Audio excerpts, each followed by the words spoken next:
Hi, welcome to my channel. Who do you think you are? That's the title of this video because it's so important. Who you think you are is really important when it comes to manifesting, particularly relationships and just massive changes in your life that rely on other people acting certain ways and things like that to get you where you want to go. Okay, before I start, I am an author and I am a coach. Okay, who do you think you are? How would you describe yourself?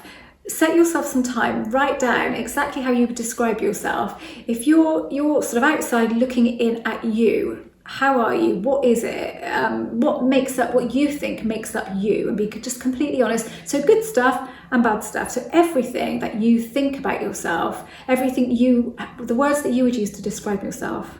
So once you've done that, underneath that, write what you think about that. So yes, these are your character traits. This is you. What do you actually think about those things? Do they bother you? Are you irritated by them? Do you feel good about them? Do you feel bad about them? Get it all down there so you can clearly see it. It's a really great exercise. One, to see how you describe yourself. That's the version of you that you have created because it is just a version of you. And secondly, how you feel about that. So the version of you that if you actually feel okay about the way you are and you actually like the way you are, regardless of these funny, quirky things, then not a problem, because it's all about how you feel about it. If you still feel confident in yourself and you have a high self-worth, then that doesn't matter. But if you've got things in there that contradict that high self-worth feeling, then you are going to see that reflected back in life. So you are going to see it reflected back at work, in relationships, in friendships, in romantic relationships, because that's what you think you are. So you're almost expecting the sort of things that other people say and do around you. You're almost expecting it because, of course, that's the kind of person you are. That's the kind of behaviour you attract, because that's what you're saying that your value is. The value you've put on yourself is this. It's really key to look at it, because if you change the way that you see yourself, so you can look at creating another version of you. What is the version of you that you would love? What version of you would you love to be living in this reality that you're living in? So this is not dissing you as you are now. This is just creating that version that you would like to be. What would you like to be? If you don't have much self-confidence, would you like to be really self-confident, or I like to use 50%, so be 50% more confident.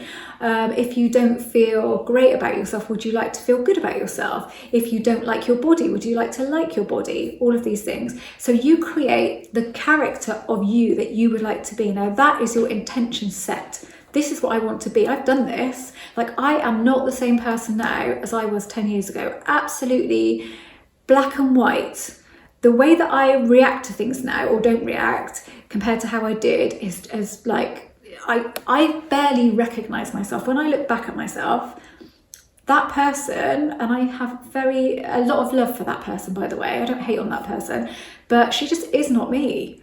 She just isn't me. And I look and I think, oh wow, the way she would have behaved in certain situations and stuff, I can't resonate with it now, which I think is a good thing. I don't want to be able to resonate with it, really. I can feel for her, but I don't want to be able to resonate, because actually I am now a different person. And I did that by deciding on the things that I did that I thought were negative about myself that actually I could turn into a positive. So changed my perspective, and then looked at all of the things about me that I would like to be different. So that confidence, yeah, that was a huge thing, because I never had much confidence at all. I was very good at pretending I had confidence, and people would have said I was confident, but I wasn't, and now I am. Now I have huge confidence, I think, and I never did, and that's been the last kind of 5 years that has grown. So I've decided what I wanted to be. I decided that basically I wanted to be happy with myself, whatever. There are some weird ass things about me, mind.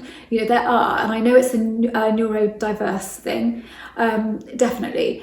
I'm sure there are labels for me, but I have funny things going on where I cannot be late for anything. If I am late for something, I am so stressed and anxious. It's just awful.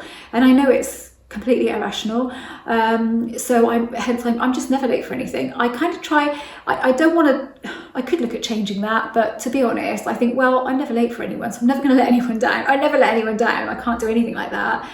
So there's that about me. And there's also, if somebody else is late, so say I am waiting to go and I'm waiting for Jeremy and he's faffing around, which he does a lot, I start getting really, really anxious. And it might be somewhere we don't even need to be there at a certain time. Like there's no time limit, but I start because I've got in my head that we're leaving at this time. And then if we don't leave at that time, it really makes me anxious and stressed. It really, and I talk myself down because I know it's crazy. I know it's not normal. What is normal though? I know it's not. But do you know what? There are these little things about me that are still there, but that I haven't ever looked at changing because I just think, that's me, you know, that's me. And maybe I don't want to get rid of all of these little weird things about me because maybe that would just change me. And I'd be so unrecognizable to myself that maybe I wouldn't be me. So I wouldn't do the things I do now in the way that I do them. And I like all of that. I like the way that I do things and the way I am and the way I am in life. And I don't want to change anything else. So I leave those things well enough alone. But I talk myself down at the time and just go, come on, right, why are you getting stressed about this? Like, really, why? You don't have to even be here at this time. It doesn't matter if you leave 5 minutes later. But I that is something about my character. So if you have things like that going on and you think, I can never change those things about myself, that seems so huge, well, don't worry about it. Just live with it and find a way that actually that could be like all these great things that you do in your life and you are, well, this could be half part of the reason because you have these weird quirky things going on. So look at them differently, and that's what I do. Like, it is definitely quirky, isn't it? That's a good word for it. I like the word quirky, so we'll go with that. But really, what the difference is now, I do feel good about myself. I do feel confident in myself. I do feel my own worth.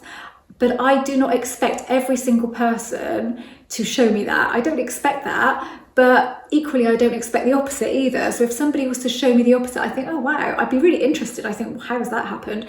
But I guess on a subconscious level, I just expect people to treat me well.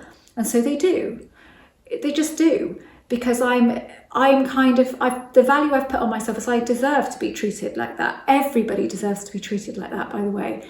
We all do. So what you think about yourself is definitely going to dictate to reality what you should be shown in your reality. Because if you believe something strongly about yourself, then you are almost setting an intention of that and giving reality permission to show you more of that. It's got to, because it can only read what you feel. So if that's what you think about yourself, you're almost on a subconscious level expecting people to treat you in a certain way because you are this. But you don't know that, you're not aware of that. So just have a look at it, write it all down, get it all out there and think, okay, what can I change about that? What perception shift can I give? Because if I shift my perception on something, I will feel differently about it. I will feel differently about myself. I'm starting to create a new me. So I am definitely a new version of me. The essence of me is still there. I'm still the same character for sure, but there are so many parts of me that are different now. Some parts that aren't there, some parts that are completely different.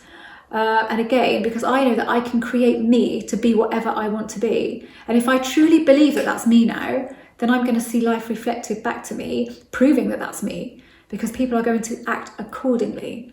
So, right, let's stop. Okay, because I know when I go off on a bit of a tangent and then I kind of lose track a bit, so we don't want to do that. Anyway, I hope this video was useful. If you haven't subscribed to this channel, I'd love for you to do that.